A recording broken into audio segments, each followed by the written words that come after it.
Hello, bonjour à toutes les icônes. Je m'appelle Serge Bindi et je suis entrepreneur. Alors, je te souhaite la bienvenue dans cette chaîne qui est notre chaîne, qui est la chaîne que j'ai construite pour toi, pour nous, qui est la chaîne que j'aurais voulu avoir quand je commençais l'entrepreneuriat et où je n'avais aucune idée de ce que je devais faire. Ici, je t'enseigne un ensemble de compétences de manière fluide, de manière compréhensible, de sorte que tu puisses les mettre en pratique directement et que tu puisses aussi gagner de l'argent à travers ces compétences. Et tout récemment, j'ai commencé avec toi de décortiquer une nouvelle compétence que j'appelle l'art oratoire. Et au dernier épisode, je t'ai expliqué que j'appelle le principe de préparation, c'est-à-dire que comment est-ce que tu dois te préparer avant de prendre la parole.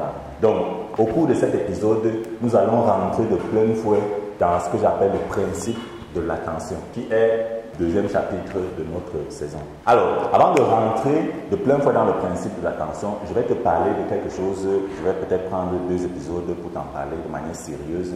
C'est ce que j'appelle la neuropsychologie de la peur. Alors, pourquoi la neuropsychologie de la peur? Parce que tu vas te rendre compte que, en fait, la peur est le seul élément qui te bloque, t'empêche d'atteindre ce que tu veux atteindre dans la vie. Et dans l'art oratoire de manière principale, la peur est le seul critère qui t'empêche de prendre la parole en public, d'exprimer tes idées, de gagner plus d'argent, de convaincre les gens à devenir tes partenaires, de convaincre les gens à venir vers toi, écouter ce que tu as dit et à être transformé par tes pensées. Donc, la neuropsychologie de la peur a pour objectif de pouvoir décortiquer avec toi ce qu'on appelle la peur. Donc nous allons entrer dans les méandres de ce qui se passe dans ton cerveau. Nous allons comprendre ce que c'est que la peur. Nous allons la décortiquer. Je vais la démystifier maintenant avec toi. Et je vais te montrer que par cette compréhension, il est possible que tu puisses être capable de l'adopter. Donc, le rôle de cet épisode, c'est de comprendre qu'est-ce que c'est que la peur d'abord. Comment est-ce qu'elle se manifeste? D'où est-ce qu'elle vient? Et comment est-ce que je peux faire pour me libérer de la peur? Alors, ce qui me motive de mettre sur pied cet épisode, c'est ce que un général chinois, il s'appelait Sun Tzu, avait dit. C'est que tu dois être capable, lorsque tu es en guerre, de connaître ton ennemi et de te connaître toi-même. Tu dois te dire toute la vérité. La vérité, c'est que ton seul ennemi, c'est la peur. C'est la seule chose qui est entre toi et ce que tu veux atteindre. Ce que tu veux atteindre, c'est ça aussi. Voilà, c'est une caisse remplie d'or, remplie de gloire, remplie d'argent, remplie de tout ce que tu veux. De toutes les choses que tu veux avoir dans la vie. Remplie de bonnes relations, remplie de bons partenaires, remplie d'une vie maritale agréable, remplie de tout. C'est ça ici. Alors, ce que tu dois normalement faire, c'est tout simplement marcher et aller prendre la caisse. Tu vas marcher et tu vas aller prendre la caisse. Le problème, c'est pourquoi la plupart des gens ne marchent pas pour aller prendre la caisse. Pourquoi la plupart des gens sont simplement là, ou alors commencent même à marcher dans le sens opposé. Eh bien, parce qu'il y a un monsieur là qui est placé là, bloque la route, qui bloque la route. Ce monsieur, ce n'est pas l'argent. Ce monsieur, ce n'est pas l'argent. Ce monsieur, ce n'est pas le gouvernement. Ce n'est pas le gouvernement qui t'empêche de réaliser tes rêves. Ce n'est pas l'argent qui t'empêche de réaliser tes rêves. Ce n'est pas le manque de compétences qui t'empêche de réaliser tes rêves. La preuve en est que voici une chaîne que nous avons créée exclusivement pour toi, pour te permettre d'avoir des compétences. Donc tu ne vas plus dire que tu n'as pas des informations. Tu ne vas plus dire que tu n'as pas de compétences. Ce monsieur, ce n'est pas les gens, ce ne sont pas les gens qui te mettent les bâtons dans les roues et qui t'empêchent d'aller prendre ta caisse. Non, non, non, c'est pas eux. C'est pas les gens, c'est pas le gouvernement, c'est le manque d'argent, c'est pas la pauvreté.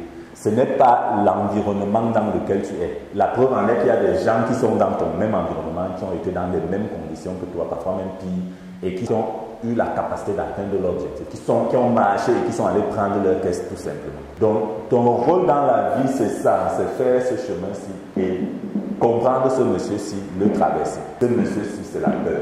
Donc, c'est lui qui est entre toi et tes objectifs. Et chaque fois que tu vas remarquer, chaque fois que tu dois faire quelque chose de grand dans la vie, chaque fois que tu vas faire quelque chose qui va changer le cours de ta destinée, qui va changer le cours de ton histoire, tu seras toujours face à la peur. Tu vas devoir prendre une décision qui va rencontrer un élément de peur. Un élément de peur qui est soit imaginaire, soit réel. Soit que tu t'es construit, soit que tu as développé comme ça et qui est resté au-devant de toi. Donc, c'est lui qui est ton ennemi. Maintenant que notre ennemi est identifié, il va falloir qu'on le connaisse. L'objectif de ces 2 prochains épisodes, c'est que je t'explique en profondeur ce que c'est que ce monsieur et comment est-ce que tu peux te défaire de lui. Ah, de la guerre sans un. Connais ton ennemi, connais-toi toi-même. Donc, lorsque tu vas te connaître, tu vas connaître ton ennemi, tu seras capable de venir, de le porter tout simplement, de le mettre de côté, d'avancer tout royalement et d'aller prendre ta caisse qui est l'ensemble des objectifs que tu veux réaliser dans ta vie. Pour cet épisode en particulier, la caisse va représenter la capacité de parler devant les gens, de manière à te faire comprendre, de manière à te faire entendre, de manière à avoir ce que tu veux. Parce qu'en fait, tu ne parles pas aux gens pour rien. Tu parles aux gens parce que tu as un intérêt derrière. Ce n'est pas mauvais.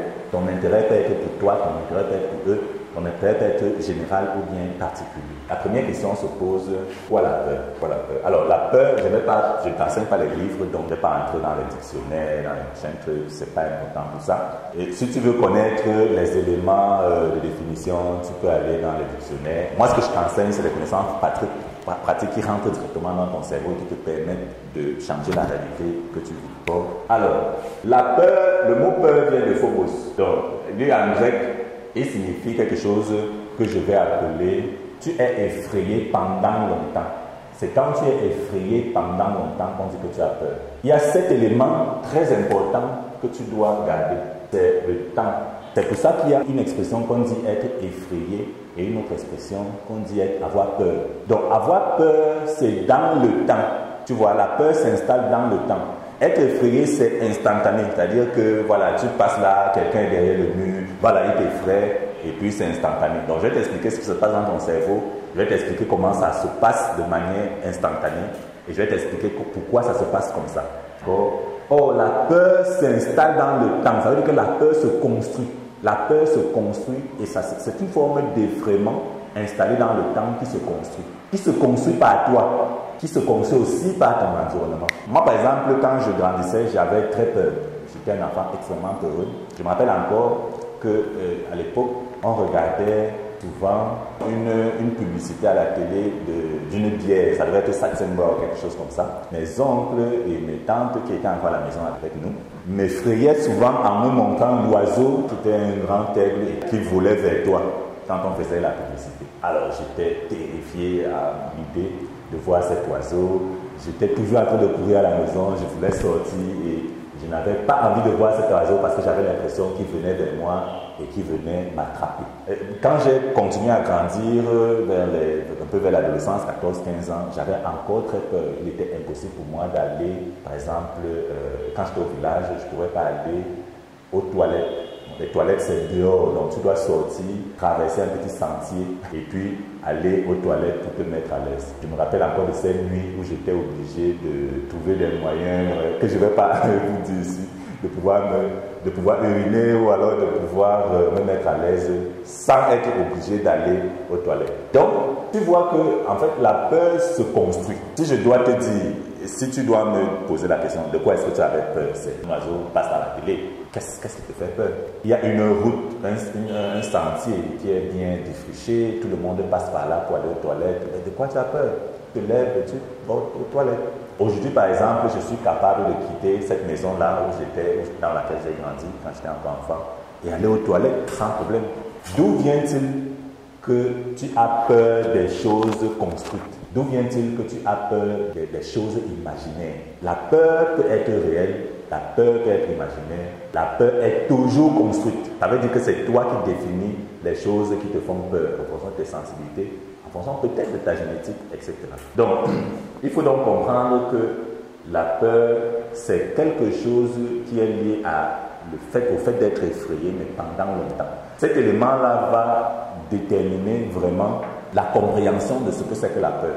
D'accord? C'est très fondamental de le comprendre à partir de maintenant. Alors, une autre question se pose. D'où ça vient la peur? Ça vient d'où exactement? Alors, pour comprendre d'où vient la peur, je suis obligé de faire un peu de biologie. Donc, je vais faire une biologie un peu, disons comme ça, à la volée.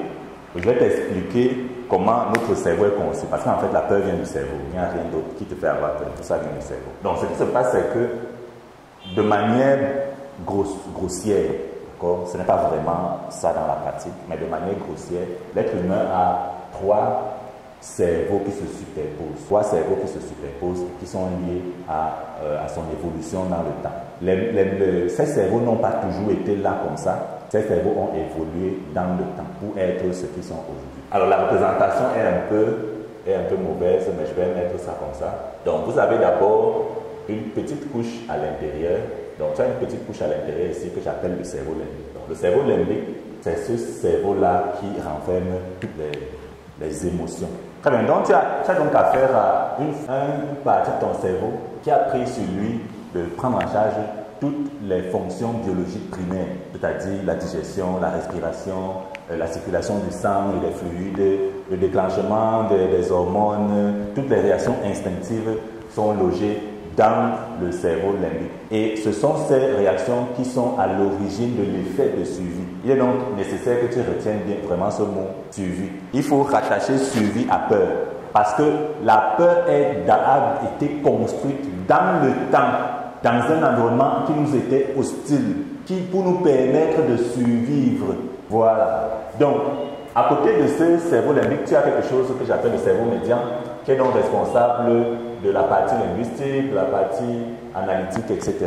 À côté de ça, et le dernier, qui est tout nouveau, qui fait de nous, qui est responsable de la conscience humaine, qui est responsable de ce que nous sommes en tant qu'être humain. Parce qu'il faut dire que les autres animaux ont les autres parties du cerveau. Donc, ce cerveau-là, c'est ce que j'appelle le néocortex. Donc, le néocortex est donc la partie la plus homo sapiens du cerveau, c'est-à-dire la plus homme du cerveau. D'accord? Ce qui se passe donc, c'est que dans un environnement hostile, comme celui que j'ai décrit, il était extrêmement important pour toi de survivre. Parce que les réactions instinctives de peur étaient le seul mécanisme interne à l'être humain qui lui permettait de vivre longtemps. C'était le seul, il n'y avait rien d'autre. Donc quand tu allais au champ, il n'y avait même pas encore l'agriculture, parce que quand je parle de champ, je suis déjà très proche. Il n'y avait même pas encore l'agriculture. Quand tu devais aller en brousse cueillir des fruits, quand tu devais creuser des racines pour trouver des tubercules, quand tu devais chasser le gibier pour attraper de la viande et pouvoir te nourrir, pouvoir nourrir la famille, il était extrêmement urgent d'être défiant vis-à-vis de tous les éléments environnementaux qui nous étaient défavorables. Donc c'est à partir de là que nous avons conçu ce mécanisme de suivi qu'on appelle la peur. Donc, d'où vient donc le problème en fait? D'où vient le problème? Le problème de la peur, c'est qu'aujourd'hui, l'environnement dans lequel nous évoluons n'est plus le même qu'il y a 100 000 ans. D'accord? Nous évoluons dans un environnement qui est un peu plus fermé par rapport à ces problèmes naturels. C'est-à-dire que ce n'est pas tous les jours qu'on va voir un cobra qui va venir nous piquer, ce n'est pas tous les jours qu'on va voir un lion qui menace notre vie, pas tous les jours qu'on va voir une panthère qui doit nous dévorer, ou ce n'est pas tous les jours qu'il y a une tribu voisine qui doit venir prendre notre territoire. Donc, les conditions de vie naturelles ont changé drastiquement sur la période, sur ce temps-là dans lequel nous avons évolué. Mais notre système biologique n'a pas changé. Voilà, donc notre système biologique et le système de défense n'a pas changé. Ça a encore été pire dans ces 100 dernières années, ce qu'on appelle la révolution industrielle. Donc pendant la révolution industrielle, la plupart des vies se sont transformées en vies sédentaires. Les vies n'étaient plus nomades. Les vies nomades, c'est les vies dans lesquelles, ou au cours desquelles, les gens sont obligés de se déplacer pour trouver des ressources, pour trouver de la nourriture, pour trouver des femmes, pour pouvoir se reproduire, etc. Aujourd'hui, nous sommes de plus en plus sédentaires. Nous vivons dans les villes, le supermarché à côté, etc., etc. Donc, les conditions de vie ne sont plus les mêmes que dans ces temps reculés. Et je vais même plus loin. Même dans les villages les plus reculés, à l'est du Cameroun, par exemple, plus précisément, il y a de plus en plus de développement. Il y a des routes, il y a de l'électricité, il y a la télévision qui arrive, il y a les gens qui viennent qui font du commerce. Bref, les environnements sont en train de s'urbaniser pour devenir petit à petit, pour rendre des gens petit à petit des sédentaires. Toutes ces conditions qui ont changé n'ont pas fait changer le système, lui, qui est vieux, de plus de 100 000 ans et qui a subi une évolution dans le temps, qui était optimisé pour cette époque-là. Donc le système était optimisé pour l'époque d'il y a 100 000 ans. Or, nous vivons ici. Depuis plus de 100 ans, les villes sont de plus en plus sédentaires. Donc, c'est cette dichotomie-là, c'est cette dichotomie qui crée les réactions que nous avons aujourd'hui face à la peur. Il faut vraiment comprendre ça comme ça. La peur naît du fait qu'un simple mécanisme de suivi qui était bien optimisé pour le temps dans lequel nous avons évolué, a changé radicalement de posture pour se poser dans un temps où on n'a plus vraiment besoin de lui. Sauf que lui n'a pas changé. Il continue à vivre de la même manière, en réagissant de la même manière aux mêmes peurs, de sorte qu'il est même capable d'en créer lui-même. Donc le mécanisme crée lui-même les peurs pour vivre l'optimisation dans laquelle il a été programmé ou dans lequel il a été évolué. Donc c'est pour ça que nous ressentons les peurs aujourd'hui. Tiens par exemple, quand tu as peur de parler en public, ça veut dire quoi? Réfléchissons un peu à ça. Quand tu as peur de parler en public, ça veut dire que tu as peur de ce que les autres vont penser de toi. En fait, c'est ce que ça veut dire. Maintenant, avoir peur de ce que les autres vont penser de toi signifie quoi? Ça signifie quoi ici, dans la vie sédentaire? Pour te dire la vérité, ça ne signifie rien. Ça ne veut rien dire. Que les autres pensent de toi dans la vie sédentaire n'a aucun impact sur toi. Aucun impact. Tous les impacts que tu t'imagines sont imaginaires. Ce que les autres pensent de toi ici ne veut rien dire, absolument rien. Sauf que ce que les autres pensaient de toi ici, alors là, mon ami, c'était une question de vie ou de mort. C'est-à-dire que dans le clan où tu étais, où il y avait un chef de famille, ce que les autres pensaient de toi ici, c'était une décision de vie ou de mort. Donc on pouvait décider de te tuer, on pouvait décider de t'abandonner à la nature et de ne pas continuer avec toi dans le clan. Le clan pouvait décider de t'abandonner, de manière à ce qu'un abandon du clan était en fait la mort assurée. D'accord? Si tu arrives à voir cette perception, tu vas en éliminer 99% des peurs que tu as. En fait, 99% des peurs que tu as sont construites de cet imaginaire. Un imaginaire qui découle d'un système qui a été optimisé pour vivre dans un temps extrêmement lointain dans le passé. Or, il se retrouve aujourd'hui dans un nouvel environnement. C'est un peu comme si on installait, et c'est l'exemple que j'aime bien prendre, c'est un peu comme si on installait Windows 13 dans un ancien ordinateur d'il y a peut-être, je ne sais pas moi, 10 ans. Donc le système serait tellement incompatible que ça ne va pas fonctionner, ça ne va pas tenir. Eh bien, voilà, mon cher ami, l'origine de la peur. La peur vient d'un système biologique qui était conçu pour survivre dans un temps où la survie était extrêmement importante. Aujourd'hui, tu vis dans un monde de plus en plus sédentaire où la survie est importante, je suis d'accord, mais où les éléments environnementaux ne sont plus les mêmes, de manière à ce qu'ils ne doivent plus provoquer les mêmes peurs qu'avant. Or, ces éléments environnementaux provoquent les mêmes peurs qu'avant. Ces éléments environnementaux provoquent les mêmes peurs qu'avant. Parce que le cerveau, lui, ne fait pas la différence entre les peurs imaginaires et les peurs réelles. Il te fait vivre ça dans ton corps de la même manière. D'ailleurs, après cette question de d'où vient la peur, je vais t'expliquer comment est-ce que la peur se manifeste. Tu vas voir que c'est très grave ce que je suis en train d'expliquer. Parce que ça va te permettre de comprendre un ensemble de choses extrêmement profondes qui te bloquent et qui t'empêchent d'avancer. Donc, prends n'importe quelle peur que tu as. Prends n'importe quelle peur que tu as. Analyse-la dans le contexte-ci. Tu vas voir qu'elle ne sert à rien. C'est une peur imaginaire. L'ensemble des peurs que tu as sont des peurs imaginaires. Bon, supposons que tu as peur du serpent. Bon, le serpent, lui, est une vraie peur. Et c'est ce que je voulais que tu commences à comprendre. Je voulais que tu commences à comprendre que tu dois avoir peur des choses, des vraies choses qui sont vraies. Et je voulais que tu commences à comprendre que tu ne dois avoir peur de ces choses que quand elles arrivent. Donc, ne te couche pas la nuit sur ton lit en ayant peur d'un serpent qui n'est pas là. Voilà, ça s'appelle une peur imaginaire. Oh, si un serpent arrive là, voilà, tu dois avoir peur. Parce que ça va te permettre de te sauver. Parce que la peur, en fait, c'est un mécanisme de survie. C'est pour ça que je voulais que tu retiennes ce nom. Prends toute autre peur que tu veux. La peur des araignées, la peur d'être ridicule. En fait, c'est la peur des gens.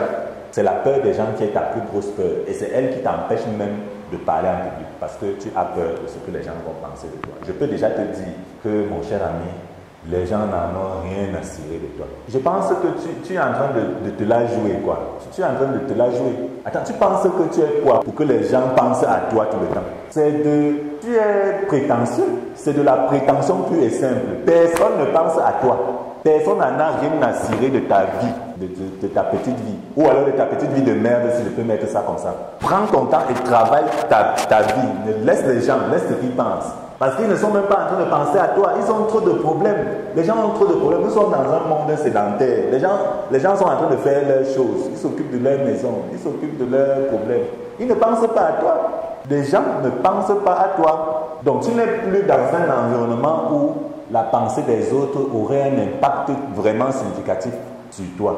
Tu es dans un endroit où cet impact-là est presque nul. parce que les gens ont d'autres choses à faire, d'autres problèmes. Chacun s'occupe de sa vie. Donc les gens ne pensent pas à toi. Il faut déjà savoir ça. Les gens n'en ont rien à faire de toi. Voilà.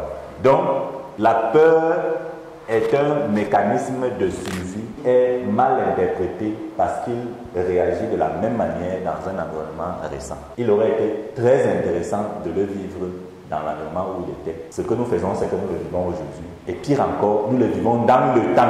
Nous le vivons dans le temps. Si au moins tu étais seulement effrayé et que, je vais t'expliquer ce qui se passe tout à l'heure, et que tu laissais le mécanisme qui se passe régler ta fonction biologique, tu n'aurais pas de problème. Je vais aussi t'expliquer comment la peur est même nuisible pour ta santé, la santé même de ton corps. Je vais t'expliquer comment la peur provoque ce qu'on appelle le stress ou la dépression. Je vais t'expliquer comment la peur provoque l'AVC ou les crises cardiaques. Donc ce que tu dois comprendre, c'est qu'il est important que tu comprennes la peur, que tu comprennes d'où ça vient. Et c'est d'ici que ça vient.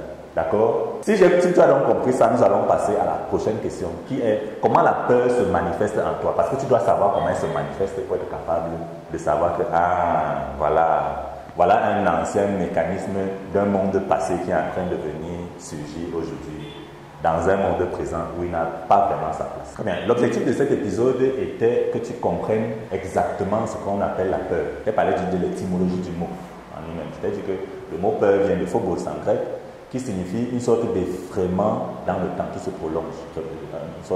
Lorsque tu es effrayé de manière prolongée, on dit que tu as le phobos. C'est très important de comprendre que c'est prolongé. Parce que même en français, il y a une différence entre être effrayé et avoir peur. Être effrayé, c'est un élément ponctuel qui se passe là et qui se résorbe très rapidement. Et avoir peur, c'est une forme d'être effrayé maintenant dans le temps. Tu as peur. Voilà. Donc, je t'ai montré d'où vient la peur. Je t'ai parlé de la neurologie de la peur. Je t'ai montré que la peur vient en fait d'un mécanisme de suivi qui était extrêmement optimisé pour un temps et qui a été dépassé par l'évolution qui nous permet maintenant de vivre dans une autre période, dans une vie sédentaire qui en fait élimine de facto tous les éléments qui nous faisaient avoir peur dans ce temps-là. Or, le système en lui-même ne sait pas donc optimiser dans cette période-ci, ce qui nous amène à avoir des peurs qui sont pour la plupart imaginaires. Donc j'espère que tu as trouvé l'épisode intéressant. Il faut que tu comprennes bien la peur, parce que si tu ne comprends pas comment ça fonctionne, tu ne peux pas arriver à l'enlever. Donc je m'appelle Serge Dindi et je te donne rendez-vous au sommet.